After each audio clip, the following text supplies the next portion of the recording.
antes de entrar no debate. Boa noite a todos. É um prazer poder adentrar na sua casa nesta noite. É um orgulho para a Assembleia de Deus da Zona Sul poder trazer aqui um dia de debate e aqui uma conversa, uma resenha entre pastores e mestres aqui, pessoas estudiosas da Palavra de Deus, sobre um tema tão atual: fome e sede de justiça.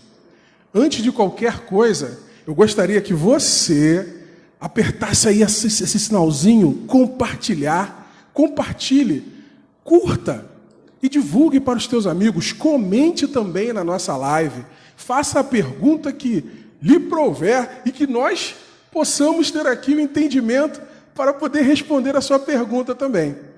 É um prazer poder estar aqui e nós agradecemos aqui a pessoa do nosso pastor-presidente, Wagner Marinho, que nos abriu esse espaço para que nós pudéssemos estar aqui debatendo esse tema atual, porém polêmico: fome e sede de justiça. Nesse momento eu gostaria aqui de fazer a apresentação dos nossos pastores e mestres presentes. Na minha ponta esquerda aqui, é quase um time de futebol isso aqui. Esse aqui é os Globetrotters da ADZ Sul. Nós temos aqui o nosso mestre André Luiz. É um prazer tê-lo aqui nesta noite. Também temos aqui o nosso pastor, segundo vice-presidente, Bruno Albino. É uma honra também participar juntamente com o senhor nesse debate. E também temos aqui o nosso pastor, amado amigo, Jorge Freitas. Ele é uma das figuras mais emblemáticas da Assembleia de Deus Zona Sul, um pastor muito querido, muito amado, e com certeza vai trazer palavras edificantes e elucidantes para nós nesta noite. Mais uma vez, reforço, compartilhe, curta e comente esta live. Vamos agora pela parte introdutória, vamos deixar essa introdução aí a cada pastor aí, pelo menos 1 minuto de introdução, antes de começarmos a nossa pergunta. Boa noite, pastor André Luiz. Boa noite, meu irmão querido. Prazer estar contigo aqui. Amém. Pastor Bruno Albino, boa noite. Boa noite. Deus abençoe todos os nossos irmãos aí da ADZ Sul que estão conectados a esse debate que será bem relevante para a edificação da sua vida. Quero te pedir, reforçar o pedido do Luciano, marque seu amigo, compartilhe essa live. E no final, não mande as perguntas agora, mande no final as perguntas, após o debate, dentro do assunto abordado, tá bom? Que possa ser edificante para a sua vida. Boa noite a todos, paz do Senhor Jesus. É um prazer estar com esse time aqui essa noite, para que juntos nós possamos debater um tema que certamente é muito pertinente e com a intenção de glorificar a Deus e ajudar a todos aqueles que nos acompanham. Deus abençoe a todos vocês. Amém. Vamos lá. Não temos como abordar o tema fome e sede de justiça sem antes passearmos aí e degustarmos o significado do Sermão do Monte. Nós temos aí Gandhi e também o teólogo Lee Jones, que eles abordam a questão do seguinte, que se a Bíblia inteira se perdesse e só se restasse o Sermão do Monte, ainda assim o Evangelho salvacionista de Cristo ele ainda estaria garantido. E nós gostaríamos de ouvir aqui o que os demais pastores e mestres entendem sobre o que Cristo quis falar e abordar no Sermão do Monte. Pastor André Luiz. Amém. O Sermão do Monte é um sermão de discipulado. Quando começa o capítulo 5, o texto vai dizer que Jesus, vendo a multidão, subiu ao monte e se aproximaram dele os seus discípulos. Portanto, Jesus está falando aos discípulos e também à multidão. Aos discípulos ele vai dizer como deve ser a postura, como deve ser a compreensão, como deve ser a forma de pensar e de viver do discípulo. E a multidão, então, aqueles que estão na multidão e desejarem ser discípulos, já vão então conhecer do Cristo aquilo que ele propõe. Toda a proposta do Sermão do Monte, ela é uma proposta de discipulado, ela é uma proposta de ensino, ela é uma proposta de caminho, ela é uma proposta de condução. Então, esses 3 capítulos é o sermão mais longo de Jesus, o sermão mais conhecido. Eu quero destacar, a princípio, essa ideia do do discipulado, de Jesus nos ensinando o que é necessário para que nós possamos, então, andar com Ele, caminhar com Ele e seguir após Ele. Eu acredito que ser discípulo de Jesus é compreender o Sermão do Monte e aplicar em nossas vidas. Amém. Pastor Bruno Albino. A minha compreensão do Sermão do Monte, que me chama muita atenção, e esse é um princípio que está desde o começo do sermão até o término do sermão, é o princípio estabelecido por Jesus do ser e não do ter. É uma mensagem muito clara, não apenas no Sermão do Monte, mas em todo o Evangelho, mas isso fica muito claro no Sermão do Monte. Mais importante do que ter qualquer coisa é ser. Ser. E Jesus propõe isso nas bem-aventuranças acerca da felicidade. Há uma frase que eu muito gosto do doutor, do mestre, do pastor, reverendo Hernandes Dias Lopes. Ele diz que uma mão cheia tem o poder de esconder um coração vazio. E essa é a realidade dos tempos atuais. Às vezes as pessoas estão buscando tanto ter, esquece do seu coração, esquece de ser. E esse é um princípio que eu guardo no meu coração acerca desse belo sermão. Eu devo ser para Deus, eu devo ser para a glória de Deus e viver para a glória de Deus e ter uma vida de intimidade com Deus antes de buscar qualquer coisa a qual Deus possa me dar. Pastor Jorge. O bom de estar numa escala de 1 a 3 e ser o terceiro, que quando chega aqui já chega tudo muito mastigado, né? Então a gente não precisa refletir muita coisa, uma vez que o pastor André e o pastor Bruno já foram tão claros nas suas palavras em relação ao significado e à relevância do Sermão do Monte.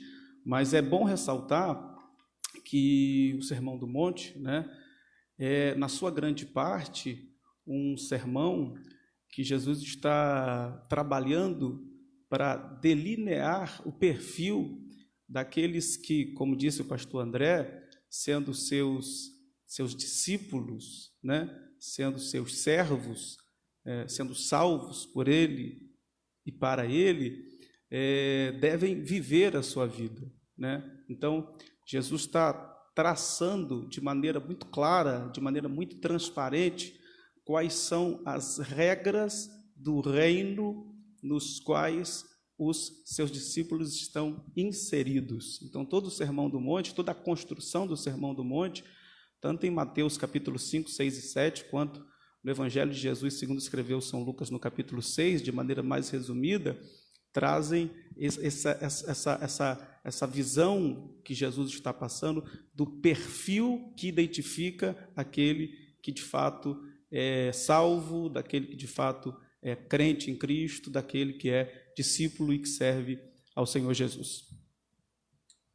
Nós vemos também que o Sermão da Montanha, ele tem versículo de bem-aventurado aqueles que têm fome e sede de justiça, porque estes serão fartos. A palavra justiça social. Alguns teólogos dizem que a justiça, nesse texto, ela tem vários níveis. Ela não se delimita apenas à justiça de Deus ou só à justiça social. Gostaria que os pastores abordassem os vários níveis de justiças abordados pela questão do Sermão do Monte, principalmente pelo esse versículo. Pastor André Luiz? Amém. Eu quero iniciar com a justiça social. O versículo 3 diz que bem-aventurados os mansos, porque eles herdarão a terra. Então fala de uma terra que vai ser herdada, não é? Mas não adianta você ter uma herança que não seja realmente uma herança. Por exemplo, ninguém gostaria de herdar uma dívida ou algo que você não possa utilizar.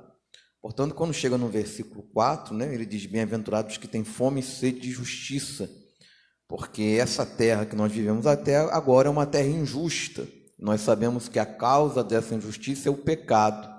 E o pecado, então, produz injustiça em vários níveis e, logicamente, também no nível social. Bendito, bem-aventurado, ditoso, feliz é aquele que tem fome e sede dessa justiça. Só pode ter fome e sede de justiça aquele que entende a importância da justiça. Deus é justo, Deus é reto, e o nosso caráter também deve ser justo e reto. A Bíblia diz que Deus odeia a balança enganosa, que é uma forma de injustiça.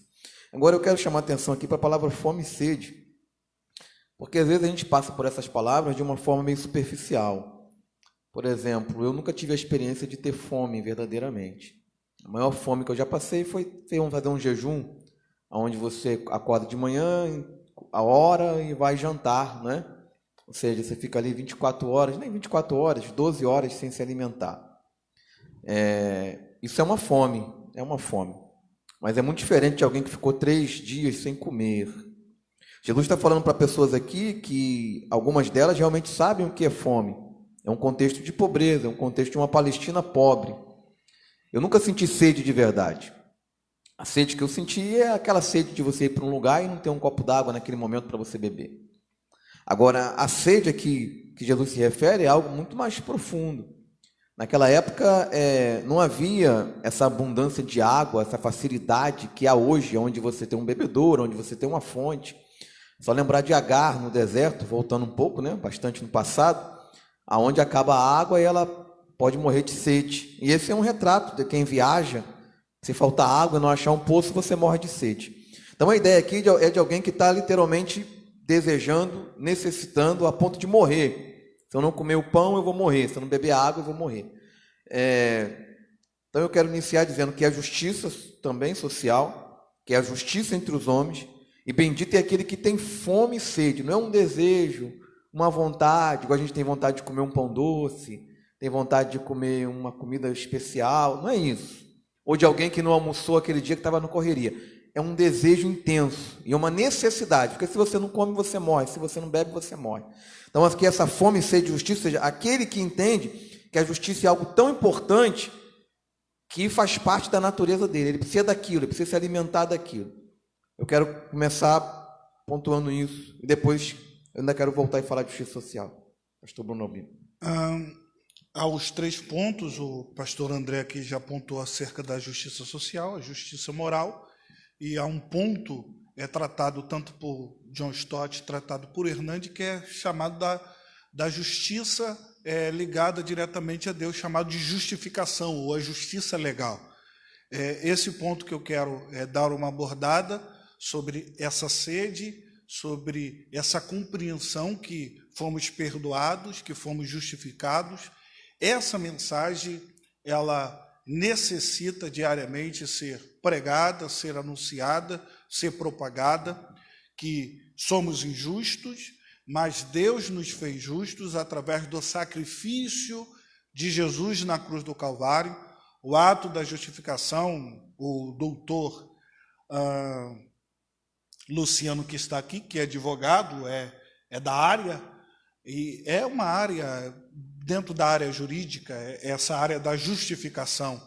É o ato de que eu cometi muitos erros, não tenho condições de pagar a minha dívida, pagar pelos meus erros, e vem alguém e paga todas as minhas dívidas, paga todos os meus erros e me faz justos. Não pelo que eu fiz, mas por Ele, que pagou todas as minhas dívidas e todos os meus débitos. Foi isso que Deus fez por nós. A obra da justificação é Deus depositar na nossa conta aquilo que nós não merecíamos receber. Ou seja, hoje você não é justo pelo que você faz. Você não é justo porque você ora, porque você sobe a um monte, porque você lê a Bíblia. Não, você é justo porque você foi justificado por Jesus Cristo de Nazaré. O que te faz justo não é as suas ações, o que te faz justo é Deus. E é importante ter essa fome, essa necessidade e essa compreensão de que a minha justiça não está basilada ou tem a sua base a partir das minhas ações, a partir do meu comportamento, a partir do que eu faço, mas sim a partir do sacrifício vicário de Jesus. É isso que Paulo diz em Romanos 5, versículo 24, Romanos capítulo 4, versículo 25, ele diz que Jesus morreu por causa dos nossos pecados e ele ressuscitou para a nossa justificação. É bom termos em mente a obra linda, espetacular da justificação de Cristo Jesus. Pastor Jorge Freitas. Quando eu olho para Mateus capítulo 5, esses primeiros 12 versos, né, que definem ali cerca de 8 bem-aventuranças, e aí a gente tem alguns estudiosos que dizem que podem ser 9, outros recuam para 8, enfim. Eu sei que, de fato, grande parte deles dizem que a gente tem ali cerca de 8 bem-aventuranças, né? Eu estou só dando um retrato geral para depois entrar especificamente na quarta bem-aventurança, que é a fome e sede de justiça nessa palavra inicial. E aí é consenso entre grande parte daqueles que estudam Mateus capítulo 5, do 1 ao 12, que há quase que uma sequência, né, lógica entre as 4 primeiros bem-aventuranças, né?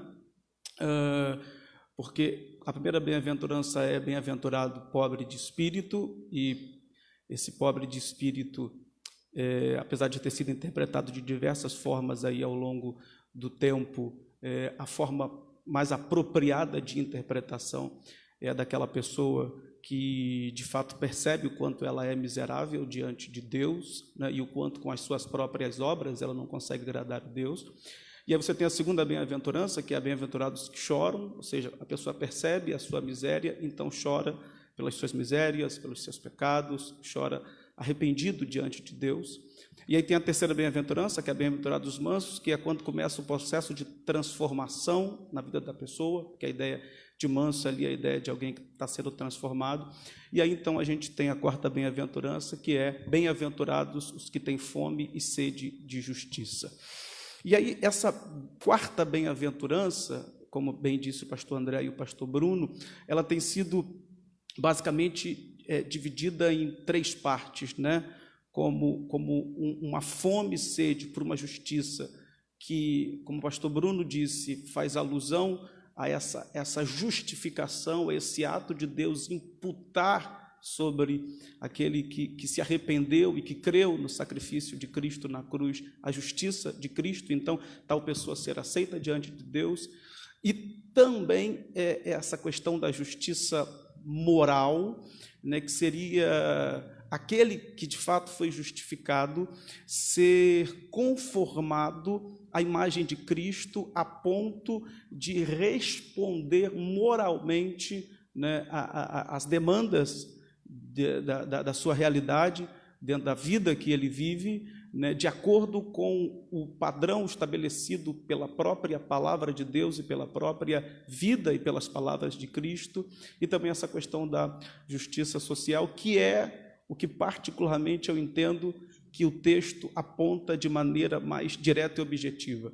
Apesar de entender que esse texto, sim, faz alusão ao ato da justificação e ao ato da justiça moral, no meu entendimento, ele aponta mais para essa questão da fome e da sede, por essa busca por uma justiça, né, entre outras coisas, caracterizada como social. Mas é importante também ressaltar que na questão da justiça moral, desse padrão moral, né, isso é diretamente influenciado pela questão da justiça de Cristo que foi imputada sobre a pessoa. Então, se a pessoa não foi afetada diretamente por essa justiça de Cristo implantada sobre a vida dela, dificilmente ela vai conseguir se conformar a essa justiça moral que é requerida para aqueles que são salvos em Cristo, por Cristo e para Cristo. Só mesmo recebendo de Deus, através do Espírito Santo, a capacitação suficiente para viver essa vida que moralmente vai agradar a Deus e muitas das vezes vai desagradar a sociedade onde o discípulo está inserido, e aí, por fim, isso vai transbordar certamente na ansiedade, na busca pela justiça social entre os homens. Irmão Luciano, deixa que eu não quis fazer uma fala longa no final, deixa eu pontuar uma coisa e depois pode seguir aqui do Bruno para lá. Sem problema. Tá bom? A justiça social, ela não é uma pauta pertencente da política ou apenas pertencente da política. Ela não é uma pauta pertencente apenas da sociologia. Ela é também uma pauta da religião e ela é uma pauta da teologia. A justiça social, ela vem desde os profetas, que parte, né, do seu profetismo, ou melhor, a maior parte do seu profetismo não era futuro escatológico. A maior parte do seu profetismo era presente e enfatizava a justiça social. Denunciava o príncipe que aceitava suborno, denunciava o rei que era um rei que não obedecia a Deus, denunciava o sacerdote, né? Vamos lembrar, ai de vós, pastores, denunciava, fazia uma fala a favor da viúva, a favor do órfão. O próprio Deus é caracterizado pelos profetas e pelos salmistas como pai de órfãos e marido de viúvas. Portanto, a justiça social, ela não é uma pauta que a gente está trazendo da política para a teologia, não é nada disso. Na verdade, essa pauta é uma pauta humana e é uma pauta da teologia. Na verdade, não há nenhuma pauta fora da teologia. Há uma frase de um teólogo, que eu não me lembro qual o nome, em que ele diz que em qualquer parte do domínio Deus reivindica a autoridade. Então, se alguém conseguir traçar teologia e física quântica, eu vou dizer, está tranquilo, se você tem base para fazer isso aí, vai fundo. Não há nada que é tão... É importante pontuar isso, porque as pessoas às vezes acham estranho você falar de justiça social, quando os profetas falaram, os salmistas cantaram, Paulo vai falar de justiça social em alguns aspectos, relacionando a relação de senhores com servos, falando de viúvas, falando de cuidar da família. O próprio Jesus vai trazer denúncias, ai de vós ricos. Portanto, se alguém imagina que essa fala é uma fala estranha, não é verdade. Na verdade, essa é uma fala bíblica e uma fala teológica. E o teólogo e o pastor, ele não pode se ausentar e nem abdicar de falar de determinados temas, porque vai ser estereotipado ou vai ser rotulado, não é? Nós não estamos aqui para agradar o mundo em nenhum sentido. Amém. Só primeiramente pontuar aqui, sair um pouco do debate, mas não sair do tema em si. Nós temos a presença aqui de uma advogada ilustre, doutora Heloísa Helena, que me fez uma pergunta muito pertinente. Se nós estamos falando sobre justiça social, então nós temos que também ser exemplos. E ela perguntou, cadê as nossas máscaras de proteção? E, doutora Heloísa, muito obrigado pela sua participação. Com certeza, um pouquinho da sua sapiência, ela está aqui e vai ser perguntada também nessa noite. A gente vai botar um pouco esses pastores à prova.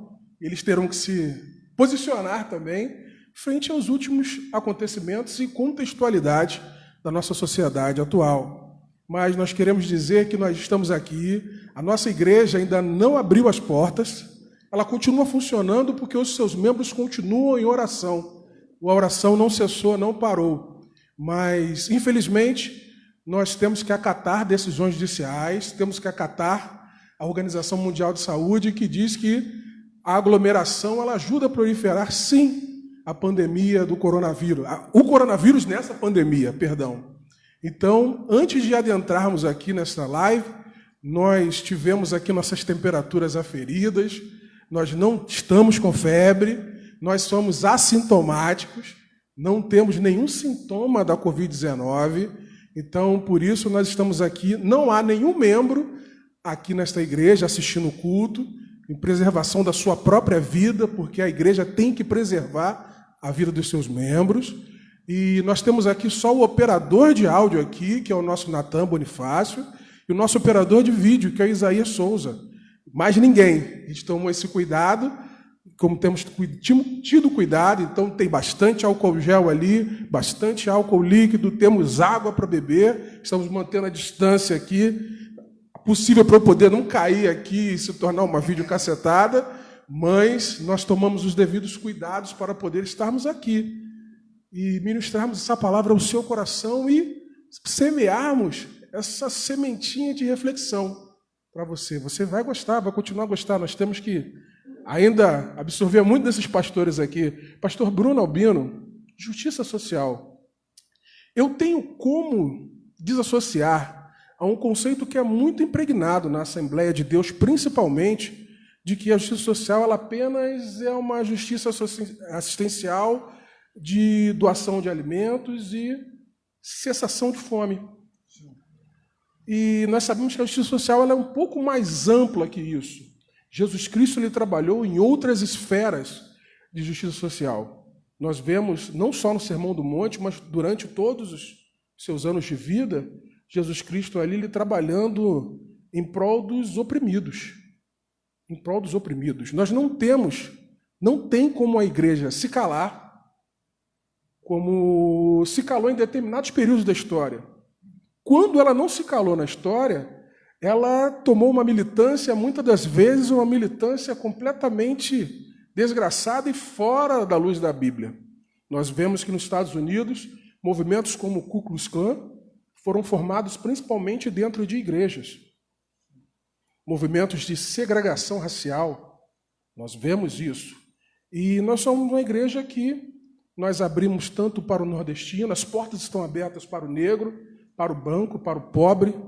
E como trabalhar esse conceito mais amplo de justiça social? Não que a assistência social, a comida ao necessitado, tenha um valor ou um demérito. Não. Mas nós temos outros níveis de justiça social. O senhor poderia abordar sobre esse assunto? É muito boa a sua pergunta. Há uma frase, me foge, o teólogo Jorge, que tem uma memória melhor do que a minha, de repente possa responder, que diz que o evangelho não é apenas para partes, é para o ser humano todo, corpo, alma e espírito. Então, o evangelho alcança todos os aspectos da vida. A gente tem a história do bom samaritano, que a gente pode entrar daqui a pouco de forma mais profunda, sobre o samaritano que cuida dele, ele está cheio de feridas, o homem caído, ele cuida, além de cuidar, paga a dívida e paga uma hospedagem. Então, ele poderia apenas cuidar dele, vai para um hospital, vai para um lugar para ser tratado e acabou, já fiz minha missão, mas ele continua. E se ele deixar alguma dívida, quando eu voltar eu pago a dívida dele. Então, vê a amplitude do cuidado daquele samaritano. Depois a gente amplia essa questão. E essa é uma questão histórica, que às vezes a gente faz essa divisão de ação social em um aspecto e abre mão do outro. Por exemplo, o pai do pentecostalismo, que é Charles Parham, ou Parham, alguns chamam de Parham, outro Parham, ele, no meio da segregação, o que ele faz? Ele monta o primeiro seminário gratuito e ele está nessa escola, ou nesse seminário, Simon, que é um dos grandes revolucionários do movimento pentecostal, ele paga mesmo com segregação. Olha, você participa do seminário, mas você não pode se misturar com os brancos. Outra obra linda de Parham é que muitas pessoas foram para o Kansas, não tinham em busca de emprego, não encontraram emprego e viveram à beira da miséria. Não apenas brancos, negros também. E Parham começou a dar alimento, começou a sustentar, começou a ajudar essas pessoas que não encontraram emprego. Esse é o pai do pentecostalismo, Parham. E, apesar disso tudo, ele paga para que Simonton se forme, ele vai pregando em outras cidades, até que Simon faz o grande movimento, o avivamento da Rua Azusa, quebra a segregação, agora dentro de uma igreja tem negros e brancos, e Parham, que é o discipulador de Simon, entra na igreja e vê negros e brancos no meio ambiente, tu está lunático, isso não pode acontecer. E alguns atribuem, eu fui ler no livro e tive que traduzir do inglês para o português, porque eu não sei ler inglês, tive que traduzir, e uns vão dizer que quando Parham, que é o pai do pentecostalismo, ele está ligado a todas essas questões raciais, quando ele morre, uma das frases que ele usa é que não me enterre do lado de um negro, quando eu morrer. E é o mesmo homem que está investindo em um negro, é o mesmo homem que está pregando o evangelho. E esse é um grande perigo, de abrir ou abraçarmos certos aspectos da ação social e abrirmos mão da outra. Olha, não, isso daqui a sociedade diz que negro tem que ficar distante do branco, o branco tem que ficar distante do negro. Então, isso daqui eu não entro, essa causa eu não entro, mesmo que o evangelho quebre todas essas causas. E esse é o problema que devemos lutar constantemente, mestre André Luiz, pastor Jorge Freitas e Luciano. Qual é? Se o evangelho está dizendo que é essa mensagem, a mensagem do evangelho, devemos abraçar, independente de quem seja. Há uma frase muito interessante que eu gosto dela, que eu disse aqui em off, antes de começarmos essa live, é que o crente, ele pensa a partir da ação social, a partir das escrituras. Ele não olha a questão política a partir do seu pensamento, das suas ideologias. Ele olha a partir das Escrituras. Então, a minha crítica é a partir das Escrituras. Se a Escritura está dizendo que é para abraçar, que é para cuidar, devemos cuidar. Devemos cuidar. Eu vou passar aqui para o pastor Jorge Freitas, mas concluo falando sobre esse samaritano. Ele sofre um problema racial, ele é samaritano. Samaritano não se dá com judeu. Problema político e problema teológico. O próprio Jesus repreende a samaritano. Vocês não sabem nada de salvação. A salvação não vem de vocês, a salvação vem dos judeus. Mas Jesus usa o samaritano como um bom exemplo. Jesus está dizendo, olha, o bom exemplo não depende de que lado esteja. Pode ser um samaritano, pode ser alguém que tem dificuldade de teologia, mas o seu ato de misericórdia é exemplo e é para ser seguido. Essa é a mensagem do Evangelho. A mensagem do Evangelho é o bom exemplo que segue o padrão de misericórdia deve ser seguido, independente de que lado, independente de quem pratique. Exemplo de misericórdia é para ser praticado por todo servo de Deus. Por quê? Porque fulano disse? Não, porque as Escrituras estabelecem isso como padrão. Pastor Jorge Freitas? Eu achei interessante tanto a colocação do Luciano quanto do pastor Bruno, porque é importante, inclusive entrando um pouquinho naquilo que o pastor André falou, colocou de maneira bem de fácil entendimento, né? É bom quando a gente está ao lado de pessoas que conseguem tornar simples aquilo que é tão complexo, né? Eu queria ter essa facilidade, às vezes eu complico mais do que explico, mas tudo bem, mas eu vou tentar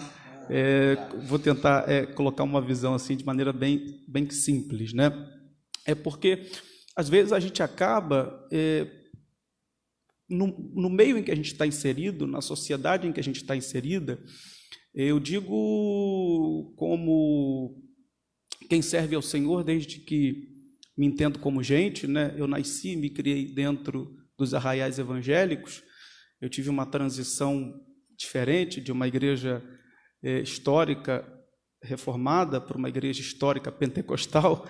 Enfim, me perguntam até hoje como foi essa transição. Eu não sei explicar, mas aprove a Deus que fosse desse jeito. E no contexto em que a gente está inserido, na sociedade em que a gente está inserido, quando a gente ouve esse tipo de pauta, esse tipo de tema que a gente está tratando aqui essa noite, e eu vou confessar a vocês de maneira muito humilde, né, que muito do conhecimento que eu tenho não é tão aprofundado quanto de outras pessoas, e eu espero me aprofundar ainda mais nesse tema, até para poder colaborar com a própria igreja onde eu estou inserido, mas muito do que a gente ouve acerca desse tema, a gente não ouve tanto dentro do contexto da igreja onde a gente está inserido, né? Geralmente, quando se fala de justiça social, num âmbito geral, isso não vem para a gente tanto a partir da exposição, por exemplo, das Sagradas Escrituras, né? A gente tende a ouvir muito desse tema vindo de certos grupos sociais que arvoram certas bandeiras e que, de certa forma, nos lembram a importância de certas pautas que, às vezes, são segregadas por boa parte da igreja. E eu nem vou dizer que são segregadas propositalmente, porque, às vezes, a igreja envolve-se com temas diversos e outros temas acabam ficando colocados de lado. Mas, como bem disse o mestre André no início, essa pauta da justiça social, que eu entendo que foi explicitada pelo próprio Cristo no Sermão do Monte, em Mateus capítulo 5, lá no verso 6, que a clareza do que Jesus diz, aqueles que têm fome, aqueles que têm sede, a ideia ali no original é, de fato, uma fome mesmo quase que insaciável, né? E uma sede quase que insaciável, né, de justiça, também por essa justiça que é reflexo do desejo do coração do próprio Deus, né? Então, o próprio Deus é o parâmetro para que a igreja, Deus Pai, Filho, Espírito Santo, é o parâmetro para que a igreja busque essa igualdade, né? Pelo menos em termos de justiça social. E quando a gente fala de justiça social, a gente não está falando de situações A, B ou C.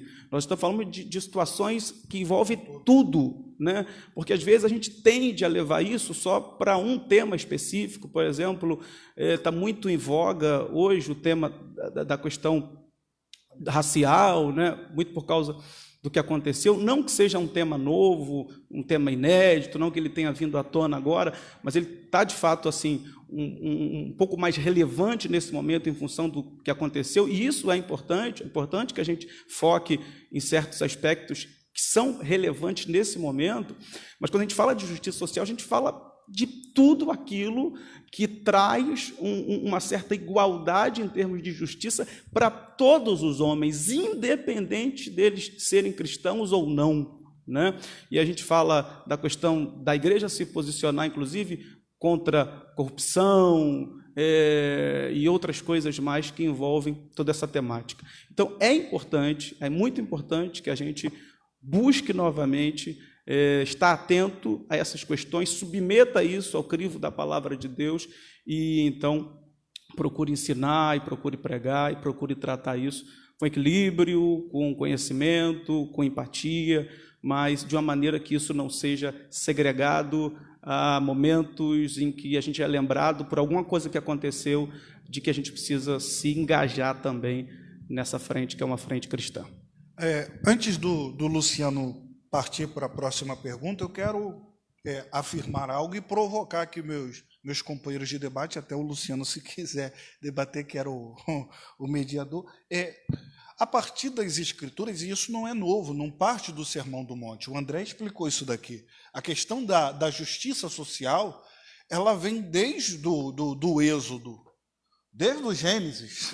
Desde o Gênesis, Deus está estabelecendo isso. Pastor Jorge, mestre André Luiz, o ano do jubileu. O que é o ano do jubileu, se não é justiça social? Para os que estão sofrendo, para os que estão padecendo, a preocupação de Deus com os pobres, a preocupação de Deus com os que estão sofrendo.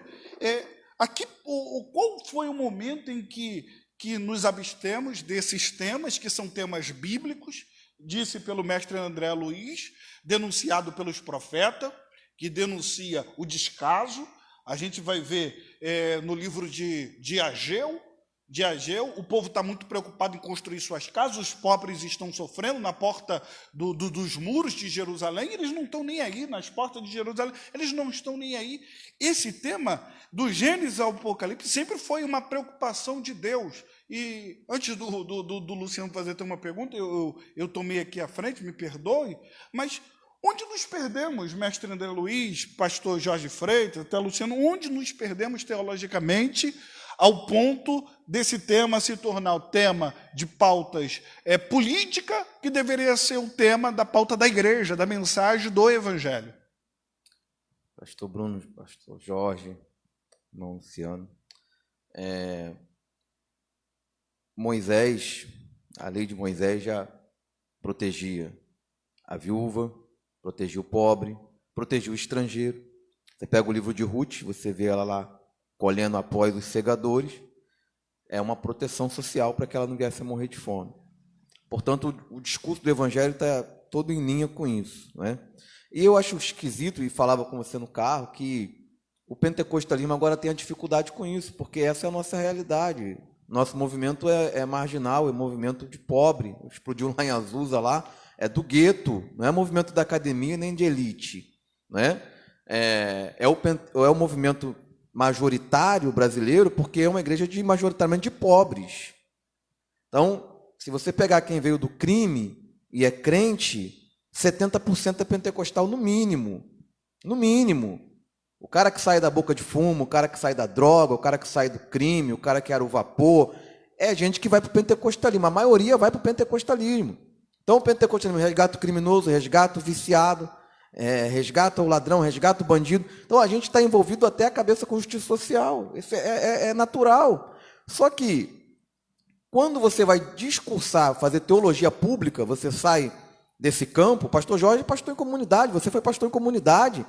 Então, a mãe está lá com o filho lá viciado, ela vai lá no pastor pedir oração, pedir ajuda, pedir auxílio, e você faz trabalho de assistência social, trabalho de psicanálise, todo tipo de trabalho dentro de comunidade. E esse trabalho de pentecostal, majoritariamente de pentecostais. Não estou dizendo que católicos não fazem, mas majoritariamente de pentecostais.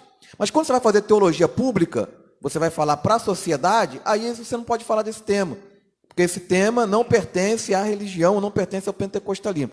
O que está acontecendo? Nós estamos permitindo que a política paute a nossa teologia. Não é a política que tem que dizer o que nós temos ou não que falar. Não é direita, esquerda, centro. Isso aí não pauta a nossa teologia. O que pauta a nossa teologia é a nossa necessidade. Se a gente vive num país de terceiro mundo, a justiça social tem que fazer parte da nossa teologia.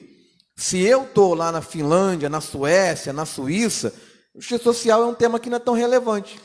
Eu vou tratar de outras coisas. Agora, nesse contexto que a gente vive, onde tem um montão de gente na miséria, onde você tem uma população carcerária enorme, onde você tem um índice de alcoolismo, ou seja, onde a sociedade vive um monte de conturbação, a gente não pode fazer uma teologia como se a gente estivesse morando na Inglaterra, estivesse morando na Europa. Então, o que aconteceu conosco foi isso. Nós permitimos que a política pautasse a nossa teologia, tanto no lado progressista quanto no lado conservador. Então, isso tem um lado teológico que faz teologia a partir de chave marxista, e você tem um outro lado teológico que faz teologia a partir do antimarxismo. Os dois lados não fazem teologia bíblica. A gente faz teologia bíblica a partir do texto bíblico. E o que os políticos estão falando é outra coisa, não tem nada a ver com o que a gente fala. Deixa só uma intervenção aqui, até uma intervenção provocativa. Aquela gota de maldade. O mestre André Luiz falou ali perfeitamente sobre a intervenção, a falta de intervenção do Estado, principalmente nas comunidades, porque geralmente o Estado não vai até a boca de fumo, o Estado não vai até o bandido, mas muitas vezes, na maioria das vezes, é a igreja que vai até o bandido e fala: olha, você tem jeito, você tem um outro caminho, não é isso que você tem que fazer, e ela dá esse suporte, muitas vezes levando para centros de recuperações. Mas o que eu sinto é que isso tem ficado num passado um pouco longínquo. Na atualidade, nós estamos assistindo, principalmente nas redes sociais, discursos como discursos do velho Sivuca, que o bandido bom é o bandido morto, quando a igreja deveria ir atrás daquela ovelha perdida. A igreja é o pastor que vê 99 ovelhas no aprisco.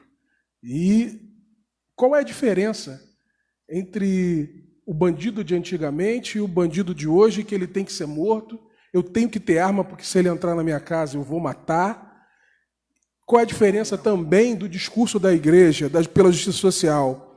E muitas das vezes nós sentimos que o discurso que se faz é o discurso do homossexual como uma aberração, quando ele em nada difere do crente que está dentro da igreja, onde nós deveríamos ali executar o amor, nós acabamos exalando ali maleficamente a rejeição.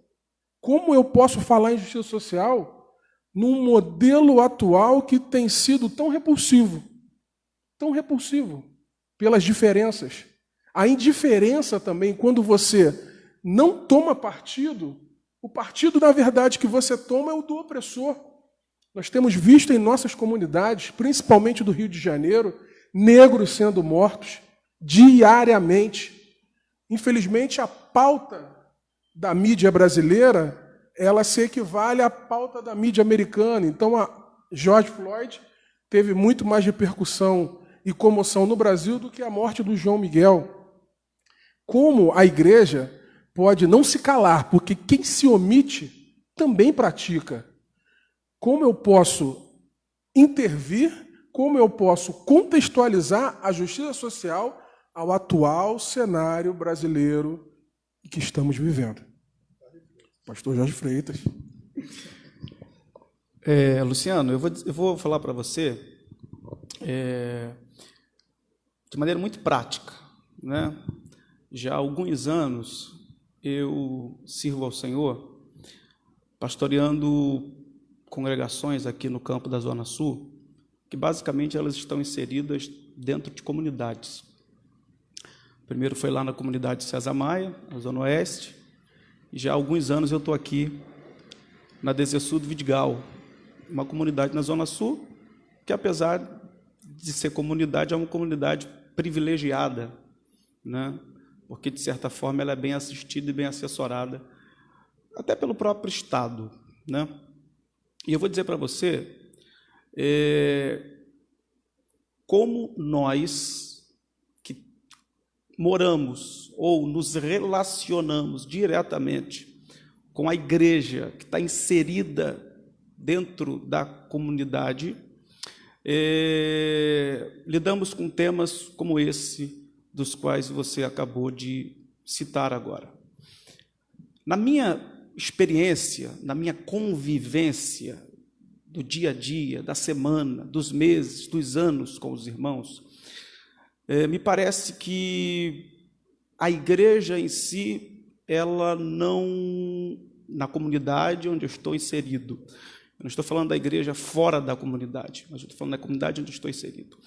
A igreja, ela não é tão influenciada negativamente por certas pautas que hoje levam muitos cristãos a deixar de olhar para as atitudes deles com base na palavra, com as lentes da palavra, e aí começam a agir com base num discurso ideológico que, de alguma maneira, lhes convém.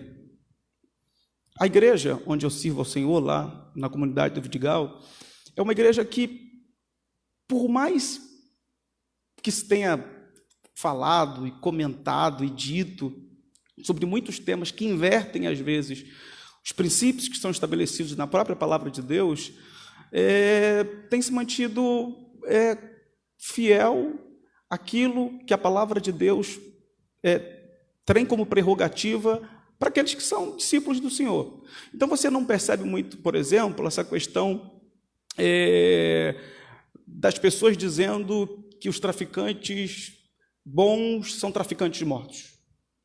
Ou, por exemplo, que os homossexuais são pessoas que devem mesmo ser tratados como escória da sociedade. Ou que os drogados devem simplesmente morrer de tanto usar droga. Você percebe que as pessoas que estão inseridas dentro dessa comunidade, que servem ao Senhor, continuam servindo ao Senhor, tendo como pressuposto o amor por aqueles que estão ali do lado errado da vida e pedindo ao Senhor todos os dias que eles sejam transformados pelo poder do Evangelho. Não por uma, não por duas, não por 3 vezes, a gente sai pelos becos, pelas vielas, pelas ruas e encontra diversos adolescentes, jovens, homens, mulheres que se entregaram a essa vida. E a nossa palavra para eles é que Jesus ama eles tanto quanto nos ama e quer salvá-los tanto quanto nos salvou. Então, assim, falando de maneira prática, eu vou deixar talvez a parte de maior erudição e teologicamente falando para o André e para o Bruno, mas falando de maneira prática, eu percebo que dentro das próprias comunidades, isso é um discurso que não tem influenciado tanto. Dentro da própria comunidade, a gente percebe o quanto as pessoas ainda se mantêm fiéis na busca por querer que a vida de pessoas que às vezes estão sendo segregadas completamente pela sociedade e até por parte dos cristãos seja transformada. Então, o que a gente vê é que a gente quer que os traficantes se rendam a Jesus, que os drogados saiam da droga, que os homossexuais também venham para Cristo e que pessoas, de maneira geral, bêbadas e prostitutas e etc. e tal, que elas sejam alcançadas pela palavra de Deus, tanto quanto nós fomos alcançados. Então, eu percebo que a influência desse, que é um discurso de boa parte da igreja, que foi contaminada por esses discursos ideológicos, não tem influenciado tanto as igrejas, sobretudo as igrejas que estão inseridas dentro dessas comunidades onde muitas dessas coisas acontecem. André, Bruno. Pastor André. Amém. Muito boa observação do pastor Jorge Freitas, né? Parece que é uma blindagem, e quem está de fora da realidade é que acaba absorvendo mais dessa situação. Eu quero pontuar ainda de justiça social. muito do preconceito que se tem a esse tema é você estar ligando o tema a uma perspectiva que não é teológica. E muitas das vezes até porque os próprios teólogos cometeram alguns erros, né? Como, por exemplo, fazer leitura marxista do Evangelho. O marxismo ele trabalha a luta de classes. O Evangelho não é isso. Então, a proposta da teologia social do Evangelho não é colocar negros contra brancos ou ricos contra pobres, mas é promover uma transformação da sociedade através da palavra. A palavra que transforma o oprimido, transforma o opressor. Até porque o oprimido ele não é intrinsecamente melhor do que o opressor como ser humano. Porque muitas das vezes, se ele tiver a oportunidade de estar do lado da opressão, ele vai oprimir também. Não é? Falava aqui em off aqui da parábola do credor incompassivo, onde o homem tinha uma dívida muito alta, e naquele sentido ele estava ali debaixo de uma pressão, de uma opressão, e ao ser perdoado, e tendo ali um exemplo para não oprimir quem estava embaixo, ele também oprime. Então o Evangelho é uma mensagem de transformação de toda a sociedade. O Evangelho trabalha com justiça social, por exemplo, conforme os pentecostais fizeram, ensinando as pessoas a lerem, porque as pessoas vinham para a igreja e não sabiam ler. Quantas pessoas aprenderam a ler porque queriam aprender a Bíblia e fizeram uma escolinha na igreja com leigo, gente que não era professor, mas estava bem disposto e ensinou. A gente promove justiça social também, quando a gente prega o Evangelho e alguém para de gastar o dinheiro todo no bar, para de gastar o dinheiro todo nas drogas, e agora ele tem dinheiro para comprar alimento para sua família, ele parou de gastar o dinheiro todo no cigarro, e ele tem dinheiro para poder ter um carro melhor, ter uma casa melhor. Enfim, a justiça social no Evangelho ela está muito além desse discurso que é preciso fazer. É preciso fazer, mas a própria ação do Evangelho como transformação do indivíduo, ela já é uma teologia social por excelência, porque se o camarada que é rico, ele é convertido, ele não será avarento, ele será generoso, ele não será opressor, ele não vai sonegar imposto, ele não vai deixar de pagar hora extra, ou seja, a pregação do Evangelho e o Evangelho entrando na sociedade, com conversão genuína, ele promove justiça social de maneira natural. E além disso, as próprias exortações bíblicas, Tiago vai dizer que se um rico entrar na igreja e você dizer, senta aqui na frente, e o pobre entrar, você colocar lá atrás, que Deus não faz acepção de pessoas. Então mostra a preocupação de Deus com essa questão social e como que a igreja se posiciona. A igreja não está do lado nem do rico e nem do pobre. A igreja está ao lado de Cristo. A igreja está com o lado do Evangelho.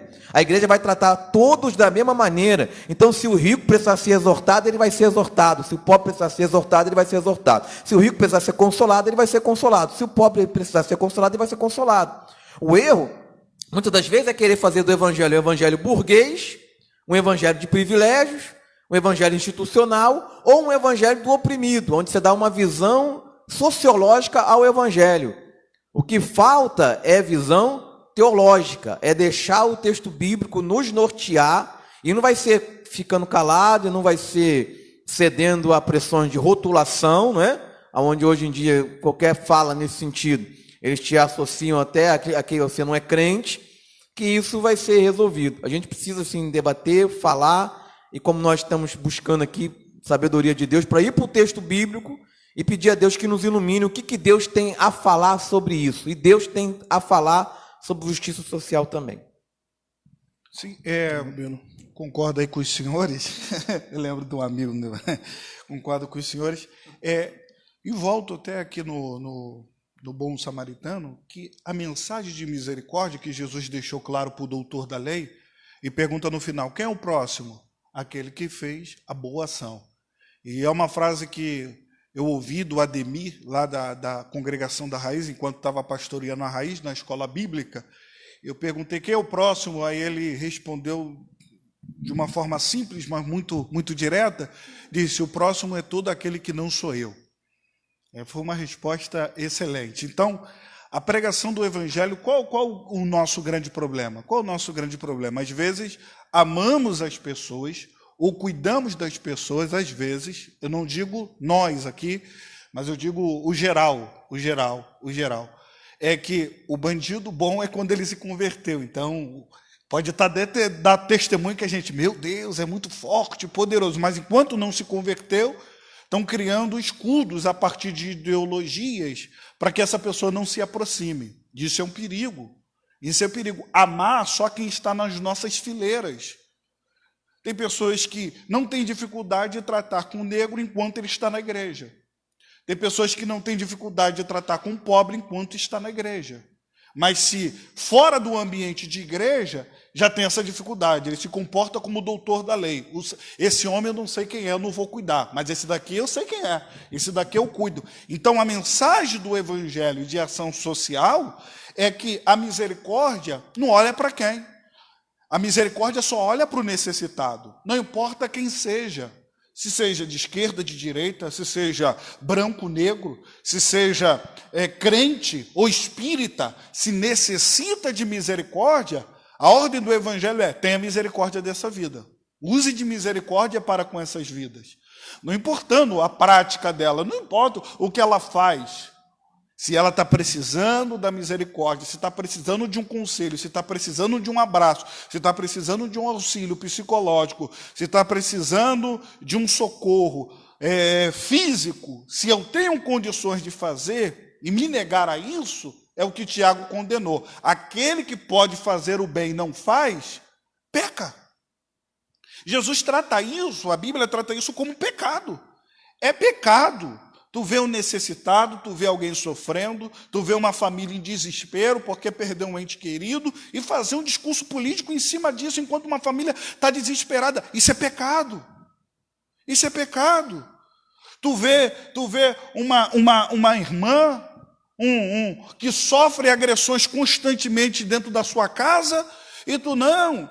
Fique, vamos orar porque Jesus vai mudar, e ela apanha todos os dias. Isso é pecado.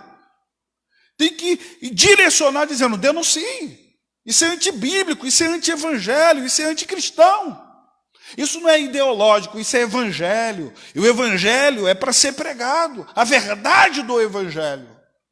Vai trazer consequências. Quando não trouxe consequências? Quando não trouxe consequências? Mas devemos ter misericórdia. Devemos usar de compaixão. Sentir o que o outro está sentindo. Hoje eu ouvi uma frase de um amigo meu, pastor Pablo. Ele disse: compaixão, e é uma definição teológica muito clara, é você se colocar no lugar do outro, é você se colocar como um filho dos pais que ele teve, é você se colocar no lugar onde ele foi criado, é você se colocar na escola que ele estudou, é você se colocar em todo o ambiente que ele cerca e falar: agora eu posso pensar como ele pensa. Agora eu posso falar acerca do que ele está sentindo. É sentir o que a pessoa está sentindo, é se colocar no lugar da pessoa. O evangelho de Jesus Cristo veio para isso, para se colocar. Jesus veio para isso, ele se colocou no nosso lugar. É isso que a Bíblia diz. Ele se colocou em nosso lugar. A cruz era nossa, o pecado é nosso, o erro é nosso. Mas imagine Jesus dizendo: mas o pecado é do Luciano, porque eu vou morrer na cruz. Quem errou foi o Luciano. Quem está falhando é o Luciano. Quem errou é Adão. A culpa é de Adão. Eu não tenho nada a ver com isso. Não. Jesus diz: não importa quem errou, não importa quem pecou. Estou aqui me doando para livrar esse homem da maldição do pecado. Essa é a mensagem do evangelho, que é muito clara. Se eu estou vendo necessitado, não importa o que ele fez, não importa o motivo por qual levou ele estar ali. Se ele precisa de misericórdia, que tenhamos de misericórdia. Nos presídios, eu não vou no presídio, muito tempo que eu não prego, mas eu lembro, a gente pregava naquele presídio, pastor Jorge, lá em Belfor Roxo, para menores infratores, a gente pregava, a gente não pergunta o que tu fez, qual foi seu crime. A gente olhava para aquelas pessoas que dependiam da misericórdia de Deus, dependiam da graça de Deus, independente do crime cometido, dependiam da misericórdia de Deus, e o evangelho prega a misericórdia na cruz. O homem diz: Senhor, quando entrares no teu reino, lembra de mim. Jesus olha para ele: não, tu está aqui morrendo porque tu é pecador. Jesus olha e diz: não, hoje mesmo tu estarás comigo no paraíso. Olha a misericórdia no meio da cruz. No meio da cruz, irmão. Um ladrão, Jesus falou: não, primeiro tu tem que fazer isso, tem que fazer aquilo. Ô, irmão, no meio do presídio, tu está pregando misericórdia? Aceitou Jesus? Irmão, o sangue de Jesus tem poder de nos perdoar de todos os nossos pecados. Pastor Jorge Freitas, já foi o primeiro. Quer fazer uma complementação? Isso. Não, eu achei que é importante que a gente entenda bem essa questão de que quando nós, como cristãos, né, buscamos, até como parâmetro estabelecido pelo próprio Deus, nessa justiça social, independe se a pessoa é ou não cristã, se ela é pobre ou se ela é rica, né? Quer dizer, a gente não está aqui departamentalizando ou segregando determinadas classes, seja elas quais forem, né? Então, é importante que a gente coloque isso de maneira muito clara, que é abrangente a todas as pessoas, né? Eu usei como exemplo lá as pessoas da comunidade onde a igreja está inserida, porque é as pessoas com quem a gente convive, né? Mas é claro que, independente de quem quer que seja, nós, como cristãos, buscamos que essa justiça social nivele a qualquer tipo de pessoa. Ela pode estar lá em cima da comunidade ou ela pode estar aqui caminhando pelas ruas da Zona Sul. Eu não posso deixar de falar que essa visão é a visão da prática, da nossa vivência, de igrejas dentro de comunidade, em acreditar no povo que está lá sofrendo. Nós temos congregações no Muzema, temos congregações na Rocinha, Vidigal, aonde tem favela, a igreja está lá. Mas hoje nós temos um outro veículo de aferição, que são as redes sociais. As redes sociais, infelizmente, elas contradizem um pouco a prática dos púlpitos e da convivência da eclésia, da igreja eclesiástica.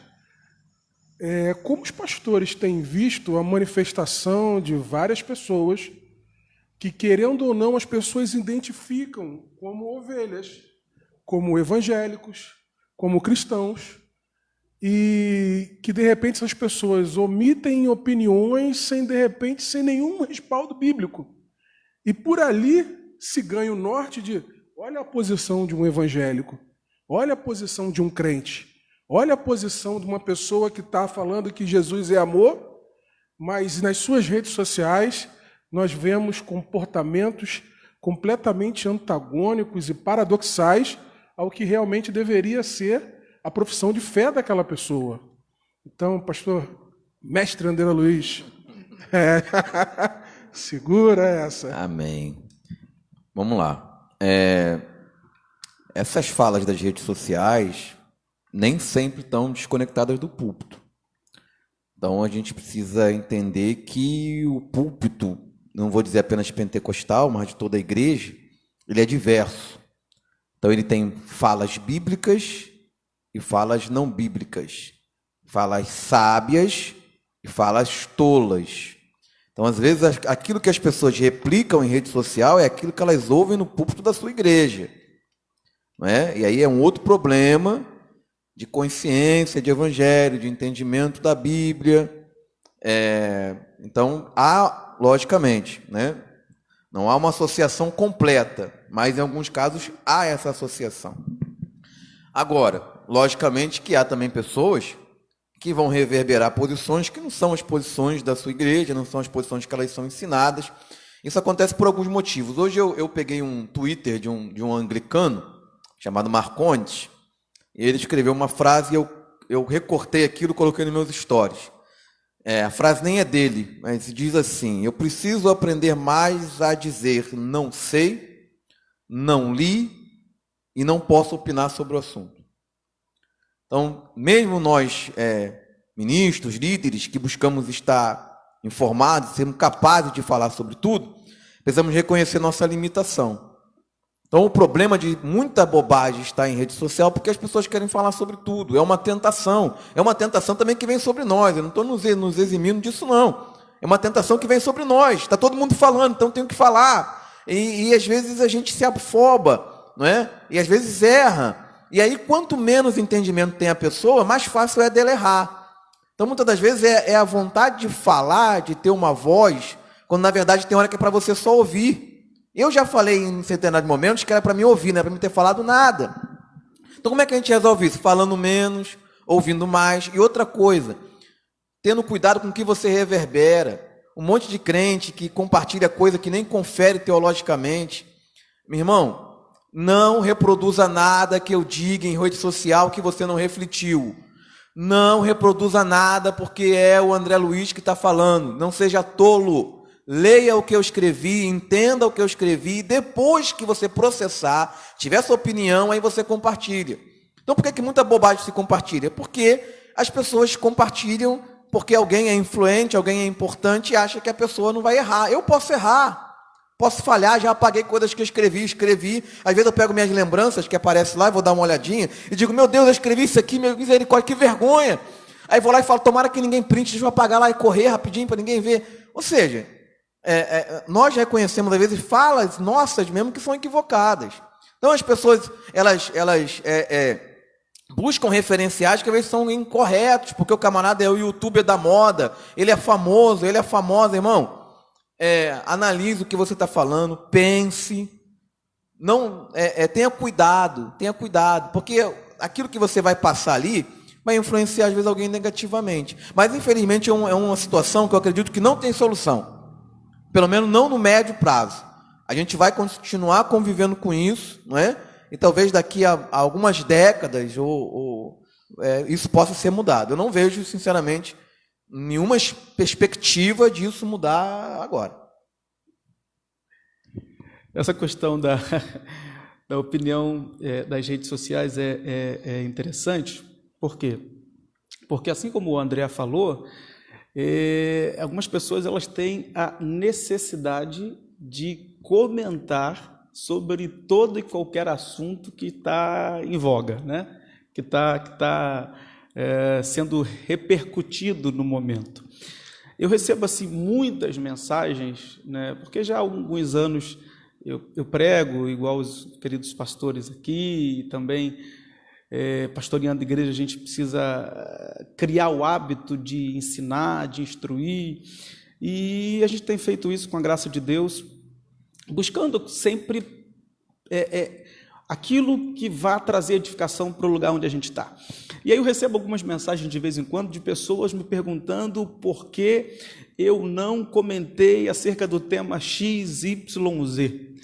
Por que eu não fui às redes sociais que eu tenho e fiz comentários acerca disso, daquilo ou daquilo outro?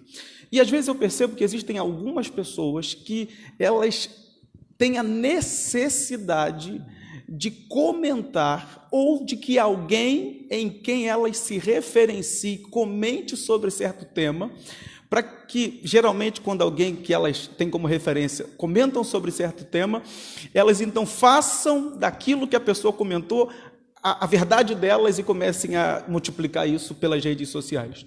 Então, assim, eu, ultimamente, estou cercado de homens de Deus que têm sabedoria dos céus, que têm se dedicado ao estudo e que têm feito comentários muito pertinentes nas redes sociais, os quais eu curto, comento, compartilho, quando eu acho que devo fazê-lo, mas eu, de certa forma, eu me abstenho um pouco de comentar sobre todo o assunto. Primeiro, porque eu não sou dono do conhecimento, então não é todo o assunto que eu tenho pleno domínio, e segundo, porque eu acho que às vezes algumas pessoas que me têm de certa forma, com uma reverência, se eu colocar um comentário, certamente elas vão seguir, sem sequer refletir naquilo que eu estou falando.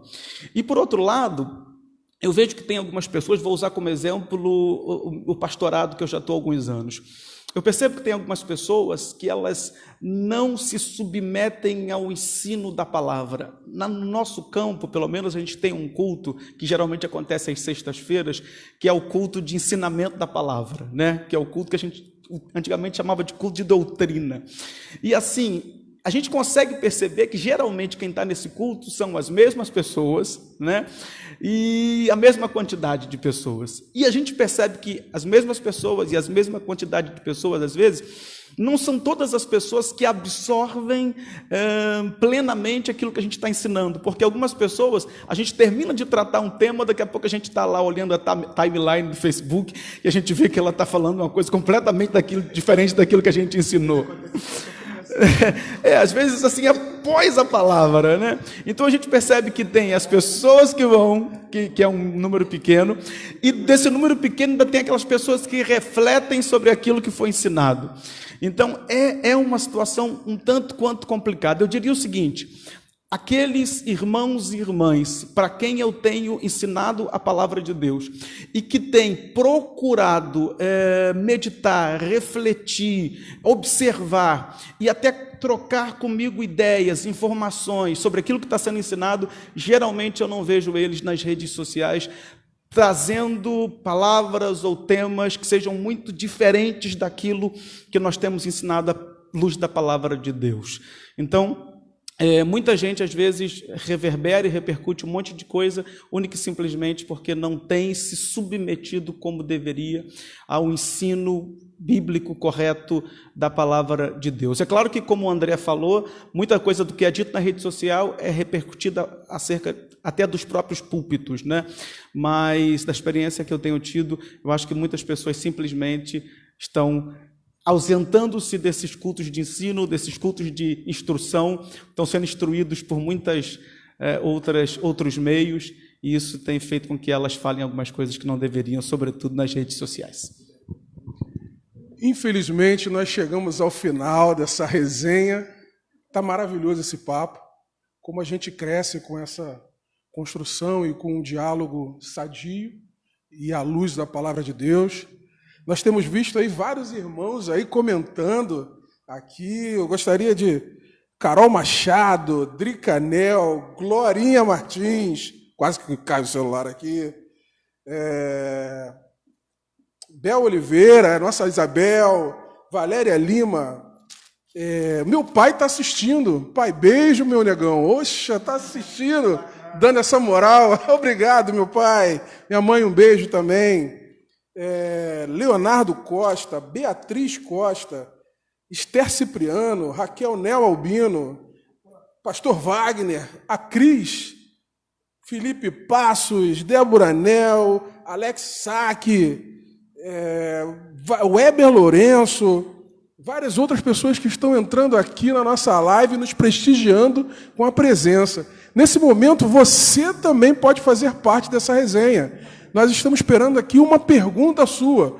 Nós estamos chegando ao final, mas ainda teremos tempo de ler uma pergunta que você fizer para esses mestres aqui. Vamos aproveitar para sugá-los ao máximo, sugar esse conhecimento aí desses homens de Deus. Então, faça a sua pergunta, mas também não esqueça de compartilhar esse vídeo, porque as pessoas verão depois esse debate. Curtir e comente como quiser. Tá bom? Estamos esperando a sua pergunta e vamos abrir agora para as considerações finais, antes de nós respondermos aqui a pergunta aqui do público que está aqui nos prestigiando com a presença nessa live. Pastor, mestre André Luiz. Amém. Eu quero encerrar acentuando a questão escatológica, né? Os pobres de espírito, porque deles é o reino presente. Os que choram, porque serão consolados. Futuro, mas um futuro que pode ser amanhã, pode ser semana que vem. Começa no futuro da vida terrena e termina na celestial. Apocalipse, né? Ele enxugará de nossos olhos toda lágrima. Mas o 3 e o 4 só se cumpre de maneira efetiva escatologicamente. Os mansos herdarão a terra, né? Sabemos bem que a terra não será destruída, mas haverá novo céu e nova terra. E os bem-aventurados vão herdar essa terra. E bem-aventurados que têm fome e sede, porque serão fartos. Eu não estou dizendo, eu estou dizendo isso no final, justamente para não dar uma ideia de escapismo. Deus vai fazer a gente herdar a terra, Deus vai saciar a gente de fome e de justiça, a terra vai se encher do conhecimento do Senhor, então tudo bem, tranquilo, vamos vivendo aqui, empurrando a vida, porque no final Deus resolve tudo, não é nada disso. Agora, ainda que nós falemos de justiça social, façamos justiça social, e cada ser humano faça o melhor que puder, ainda assim a injustiça vai se fazer presente, porque o homem está contaminado pelo pecado, e a injustiça é uma realidade inequívoca, inerente e impossível de se escapar dela. O mundo é injusto, o pecado está aí, o mal está aí. Portanto, saciar-se de justiça plenamente só poderá ocorrer na esperança escatológica, quando Cristo vier reinar, e aí se cumprir Apocalipse, né? Todos os reinos imundos vieram a ser de nosso Senhor Cristo. Quando Cristo vier, aí sim, não haverá mais injustiça, não haverá dor, não haverá lágrima. Mas enquanto isso, a gente contribui para um mundo melhor, contribui para a justiça, contribui para uma cidadania melhor, contribui para a nossa sociedade, contribui para a igreja, mas entendendo que a fartura de justiça não é produzida pelo homem. O homem produz sim justiça, mas saciar a justiça de maneira que interrompa a injustiça é uma ação que só Deus pode fazer. E aí eu quero terminar dizendo que nós temos que depositar a nossa fé e a nossa esperança que Cristo vai, na sua vinda, realmente resolver o problema da injustiça e saciar-nos de justiça, de paz e de alegria. Mas por enquanto a gente vai vivendo a do Espírito, né? Porque o reino de Deus é justiça, é paz e alegria no Espírito Santo. Quero agradecer também, Deus abençoe a todos, deixar aqui também nosso agradecimento à liderança da nossa igreja, pastor Wagner Marinho, que não se opôs a nada, nem fez um questionamento do debate, nos deixou livre para debatermos sobre o assunto. Glória a Deus pela vida do nosso pastor, e é nosso pastor, é pastor do Luciano, é pastor do Jorge Freitas, é meu pastor e pastor do André Luiz. Todos nós somos aqui da Assembleia de Deus da Zona Sul. Queremos deixar o nosso agradecimento ao nosso pastor presidente, a todo esse cuidado, a todo esse carinho que tem por nossas vidas. O Evangelho, só a mensagem do Evangelho pode desacelerar esse processo de justiça social. Vai continuar ocorrendo. Eu não creio em um avivamento que vai acabar com a justiça social, tanto no mundo, no Brasil ou no Rio de Janeiro. Pode desacelerar esse processo, pode diminuir, pode transformar muitas vidas. E esse meio, porque Jesus prometeu, né? Que há de piorar, pastor Jorge Freitas, a gente não pode se abster dessa verdade teológica para aplicar o que pensamos e achamos que uma mensagem vai transformar o mundo como um todo. Isso não existe. Mas nós cremos que a mensagem do Evangelho pode alcançar muitas vidas e transformar muitas vidas, mudar muitas localizações. Nós não podemos mudar o Rio de Janeiro, mas podemos mudar o lugar onde a nossa casa é cercada pela nossa vizinhança. Podemos mudar pelo menos a vida dos nossos vizinhos, da comunidade onde Deus nos plantou. De alguma forma, podemos ser usados por Deus. Eu lembro aqui, enquanto lá na Raiz estamos, o trabalho está lá, feito de forma excelente. Quero parabenizar o pastor Robson e a irmã Isabel pelo belo trabalho com as crianças, Cine Kid. Fizemos, Luciano, um levantamento em toda a comunidade porque queremos ser influente. E essa é a meta do campo da Zona Sul, ser influente na sua comunidade. Se a gente não conseguir alcançar o mundo, pelo menos o pastor Jorge está tentando alcançar o Vidigal. Rocinha está tentando alcançar toda aquela comunidade. Fizemos um cinema, crianças que nunca tinham entrado num cinema, foram no cinema na igreja. De alguma forma, nós podemos diminuir essa diferença pregando o Evangelho e anunciando o Evangelho de Jesus Cristo. Deus abençoe a todos, em nome de Jesus. Eu quero também agradecer aí o convite que o pastor Bruno me fez para compor aqui esse time. É muito bom estar aqui.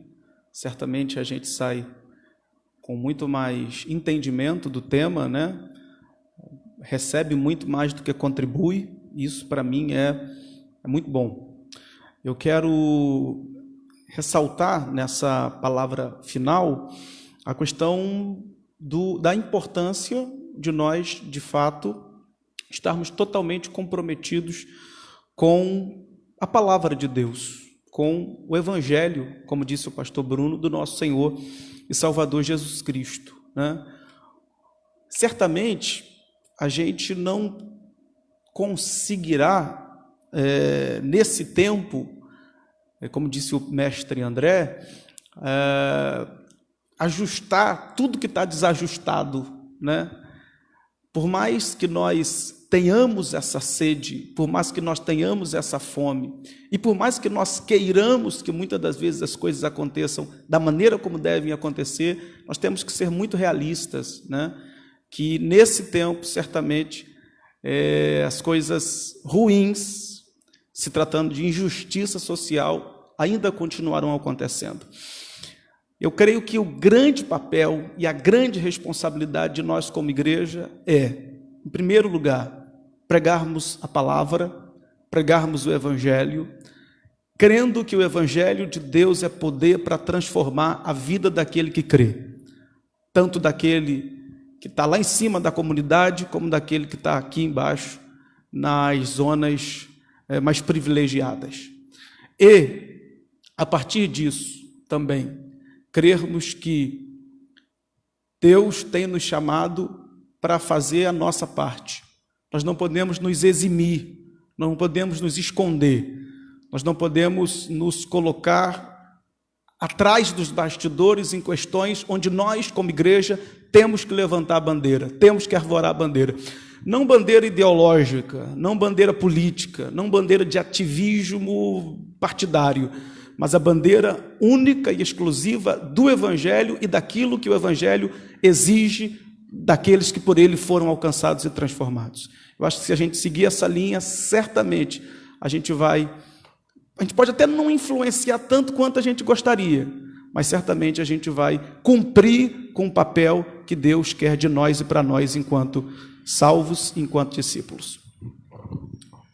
Nós temos aqui uma pergunta, ela já foi até respondida, dentro das entrelinhas da nossa resposta, da nossa irmã Cris, que ela nos pergunta o seguinte: queria saber como nós cristãos devemos agir perante alguma situação como racismo e violência doméstica.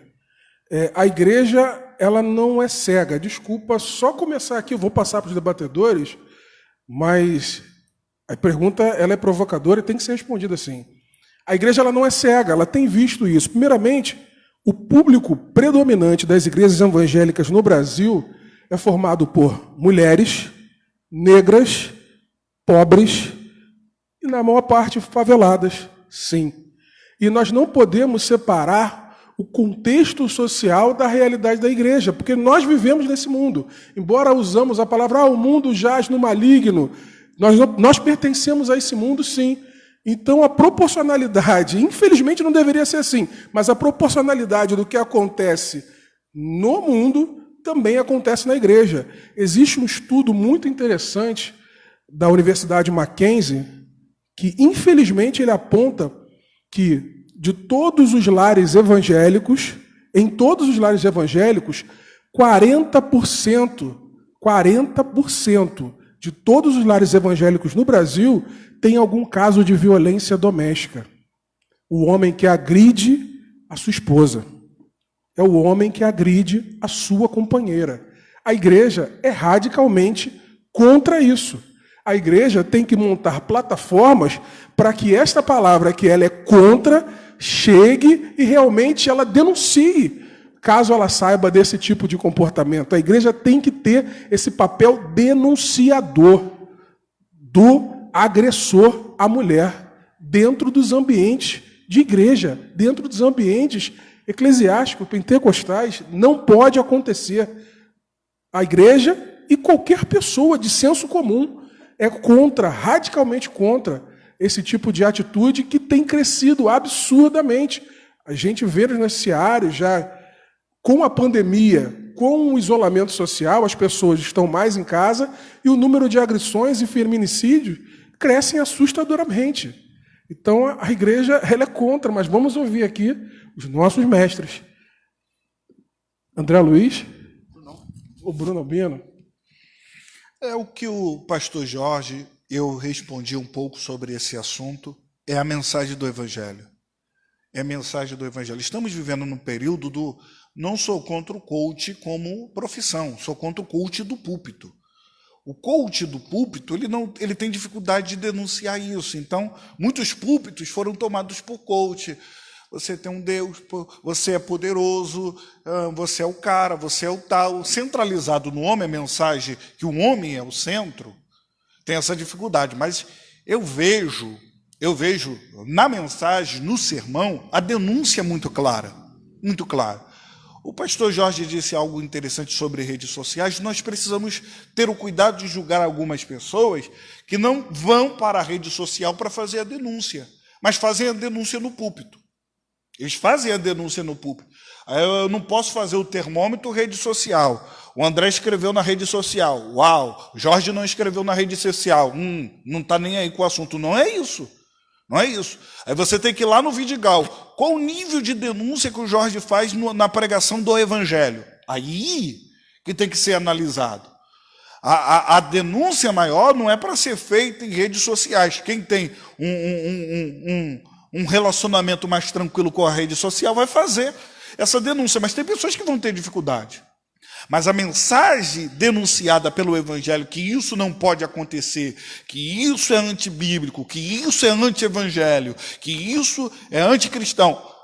Meu irmão, eu posso testemunhar aqui pela sede, eu testemunho aqui pela sede. As mensagens que temos ouvido terça-feira, as mensagens que ouvimos domingo, os pregadores de fora que vêm aqui são muito selecionamos bem. Lembro que o Kibuca veio aqui, ele fez uma denúncia que é terrível sobre questão de missão, sobre a questão de falta de assistência social. Temos ouvido a mensagem do Evangelho. A questão o problema é não pregar. A mudança não depende de pastor, a mudança não depende do pregador, a mudança depende do Espírito Santo e a pessoa absorver aquilo que está sendo dito. A única função de um pastor é denunciar o que as Escrituras estão denunciando. Se o Evangelho está dizendo que é contra, devemos dar um brado, devemos dar um grito, que isso é pecado, que isso é pecado, que isso é pecado. Então, essa é a questão que eu certeza que no nosso ministério fica muito claro essas denúncias, através das pregações. Terça-feira, então, o pastor Wagner pregou uma série de mensagens, a denúncia fica muito clara. Ele pregou sobre Tiago, condenando a língua, condenando o pecado, condenando a prostituição, fica muito claro. A questão é se a pessoa quer ouvir ou não. Aí tem outra questão, uma pessoa que está sofrendo dentro de casa, se ela não ir procurar ajuda, aí o pastor denuncia no gabinete. Quem não procurou ajuda, ele ouviu no púlpito e não quis se libertar. Ou tem pessoas que estão aprisionadas a isso, é espiritual. Tem mulheres que não conseguem largar o marido mesmo apanhando todos os dias. Não é ameaça de morte. Tem questões que são extremamente espiritual. E eu creio que só a mensagem do Evangelho em determinadas situações pode libertar a pessoa. E graças a Deus, eu digo para você, continue pregando o Evangelho. O Evangelho tem poder de transformar. Denunciar do púlpito o que é pecado, o que é errado, tratar a vítima e o agressor. O Evangelho trata de ambos, a partir da perspectiva que ambos desejem ser tratados. Jamais colocar alguém fora do alcance do Evangelho, porque hoje também há essa ideia de que determinado tipo de pessoa não pode ser resgatada ou não pode ser tratada. Não, isso aqui é um problema que não tem solução. É um tipo de patologia que a pessoa é assim, vai morrer assim. Isso não tem nada a ver com o Evangelho. Com a transformação que a gente acredita que nasce do Espírito, você acredita que nasce uma natureza na pessoa que é capaz de ela, pelo menos, domar aquela natureza nas questões básicas, né? Agora eu quero só apontar alguma coisa aqui que é interessante. É que às vezes a gente erra como igreja, historicamente, em entender o que é injustiça. Porque condenar a injustiça, a igreja sempre vai condenar. Mas o que é injustiça? E aí um erro da igreja é que a igreja, ela às vezes se move tendo o mundo como referência, não a palavra de Deus. Eu tô para... É que eu fico adiando, né? Às vezes eu escrevo uns textos que o pessoal... Mas falar de mundanização, porque as pessoas entendem a mundanização como apenas aquilo que é negativo que entra na igreja. Mas mundanização é aquilo que também, aos olhos do mundo, é positivo, mas é contra a palavra de Deus. Então, antigamente, era natural a mulher apanhar. Então, a igreja vinha como natural. Ou, pelo menos, não via como tão grave. Assim como o racismo, né? Muitos cristãos foram racistas ou foram omissos. Ou seja, você tem a sociedade pautando o que é injusto e não é injusto. O que pauta o que é injusto ou é injusto não é o pensamento da sociedade, é o pensamento da igreja. Só que a gente tem facilidade disso quando a gente vai para a missão transcultural. Então eu vou lá para um índio, aí lá o índio comete um infanticídio porque ele acredita que uma criança doente tem que morrer. Aí eu vou lá e digo, isso aqui está errado. Mas quando eu estou dentro de uma sociedade onde há uma prática injusta que a sociedade tem como natural, às vezes a gente, ao invés de olhar para o texto e dizer assim, isso aqui não é natural, a sociedade pode ser racista, mas o racismo não é natural. A sociedade pode ser machista, mas o machismo não é natural. A sociedade pode ser preconceituosa, mas o preconceito não é natural. Então a gente tem que parar de usar o mundo como referência da nossa justiça e começar a pensar, será que isso aqui, que aos olhos da sociedade é algo natural e normal, aos olhos da palavra é natural e normal? Porque senão a gente sempre fica correndo atrás. A sociedade faz a denúncia, a gente vai correndo atrás. Aí agora virou moda falar de violência contra a mulher, a gente fala. Quando na verdade era para a gente ter pegado o debate pelos chifres e entrado na frente. Mas a gente sempre fica igual aquele atacante que quando o zagueiro vai, já fez o gol, a gente procurando onde o camarada se movimentou. Antes do pastor Jorge Freitas, não tem como desassociar a igreja da sociedade, porque ela vive as leis atuais. Antes do Código Civil de 2002, o Código Civil de 1940, ele ainda abordava a questão de que a mulher e os filhos, a prole, eles poderiam ser tratados com castigos moderados. Nós tínhamos, graças a Deus, o Supremo Tribunal Federal, ele acabou com a questão da legítima defesa da honra, em que o homem traído ele tinha legitimidade para assassinar a sua companheira por um erro. Então, nós víamos esse arcabouço jurídico respaldando esse tipo de atitude. Então, nós também não temos como desassociar a igreja desses acontecimentos. Pastor Jorge Freitas.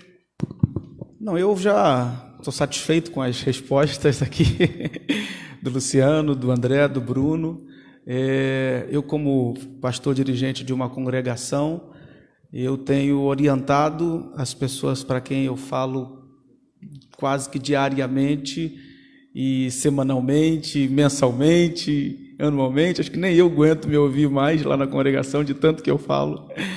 Mas eu tenho orientado que a gente, de fato, não pode ficar omisso diante dessas situações, sabe? Eu já tratei alguns casos como esse dentro do gabinete e são questões que são específicas, porque umas a gente caminha para um lado, dependendo da atitude que a pessoa quer tomar, outras a gente caminha para outro lado, mas a orientação é que esses casos não podem ser tratados como naturais, como normais, como algo que simplesmente acontece, e, em muitos casos, a gente não pode caminhar nos extremos também, e algumas pessoas já disseram para mim, Luciano, por exemplo, que isso era espiritual e tinha que ser tratado com jejum e oração, e aí eu tive que mostrar que, de fato, não tem esse viés dentro. Então, assim, a gente precisa ter sobriedade, ter equilíbrio e ter, sobretudo, sensibilidade para tratar temas como esses, mas nunca empurrando eles para debaixo do tapete como se eles não existissem e como se nós conseguíssemos viver e conviver com coisas como essa acontecendo debaixo do nosso nariz.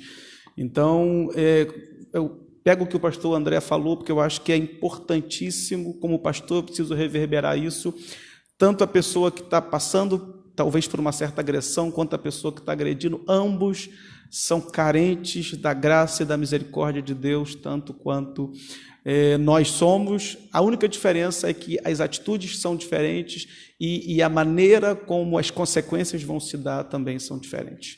Mas a gente não pode se omitir disso, não. É isso. Fica aqui o canal. Caso haja alguém passando por essa situação, não tenha vergonha. Caso tenha medo, nos procure. Tem o pastor Bruno Albino, que representa a Assembleia de Deus Zona Sul, pastor Jorge Freitas, que também o representa, mestre André Luiz. Caso queiram me procurar, também sinta-se à vontade, que nós teremos todo o prazer de te ajudar. A igreja tem que ter prazer em ajudar. Mesmo em momentos tão tristes, a igreja tem que se colocar ao lado dos membros oprimidos. Queremos agradecer a sua presença. Foram 1h40, quase 40 minutos. É difícil você, sem os músicos que ganharam folga, os músicos, que também isso é justiça social. Está vendo? 1 hora no celular, é difícil. Nós, por justiça, questão de justiça, a equipe de louvor, que com tanto brilho tem estado aqui quase todos os dias, a equipe musical aqui, a base, Leozinho, Hugo, Lucas, o Eric, incansavelmente, eles tiveram sábado aí de folga, porque é questão de justiça também, eles merecem descansar, por isso foi feito toda essa estrutura aqui, para melhor poder aqui assisti-lo num sábado à noite. O Natinho está aqui. Natinho, você não tem como faltar, senão não tem. Não, a gente tem que gritar para todas as pessoas, aí não dá. Isaías também, a gente sempre tem o Júlio, deram folga para o Júlio também, e hoje está aqui o nosso Isaías, e foi um prazer ter você aqui nesta noite. Continue curtindo os nossos vídeos, as nossas gravações, os nossos cultos online, às segundas, às terças, às quartas, às quintas, às sextas, aos sábados, inclusive o próximo sábado é o ADZSU Music. É muito bom mesmo. E aos domingos, o nosso culto evangelístico, não deixe de compartilhar, não deixe de assistir, porque nós precisamos nos alimentar da palavra de Deus. Então foi um prazer tê-los aqui nessa noite, com esse gostinho de quero mais. Com certeza os nossos pastores aqui verão um outro tema a ser abordado. Não temos medo nem vergonha de tocar em feridas, porque nós estamos aqui para poder transparecer à luz do Evangelho os temas atuais surgidos aí nos últimos dias e que tanto nos aflige. E aqui nós temos um pedacinho aqui um pedacinho democrático da livre expressão aqui dos nossos pastores. É muito bom, agradeço a presença de todos. Mestre André Luiz, pastor Bruno Albino, pastor Jorge Freitas. E antes de encerrar, só um posicionamento aqui, só vou ler um texto, e nós aguardamos você para a próxima live. Nós vamos avisar, mande também sugestões de temas, nós iremos aqui ver as possibilidades e, de repente, um tema que a maioria escolher será debatido entre esses doutos pastores. Vamos lá. Vivemos no momento atual o panorama da mais profunda crise ética, moral e institucional e religiosa da história no nosso país. O mal que habita em nós está presente em todas as esferas e, assim como um polvo, alcança com os seus tentáculos tanto as estruturas governamentais como também todas as instituições humanas, alcançando violentamente todos os níveis sociais. A desigualdade vai dos palácios à favela. E é nesse cenário onde o mal tem chegado, muitos de nós precisamos nos lembrar todos os dias da palavra de Jesus. Bem-aventurado aqueles que têm fome e sede de justiça, pois esses serão fartos. Deus é contra a opressão. Deus é contra a desigualdade racial. Deus é contra as mazelas da miséria. Deus é contra a corrupção.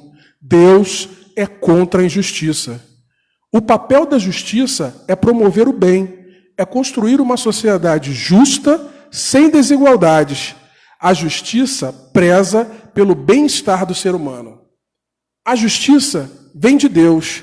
A justiça social promove relacionamentos saudáveis.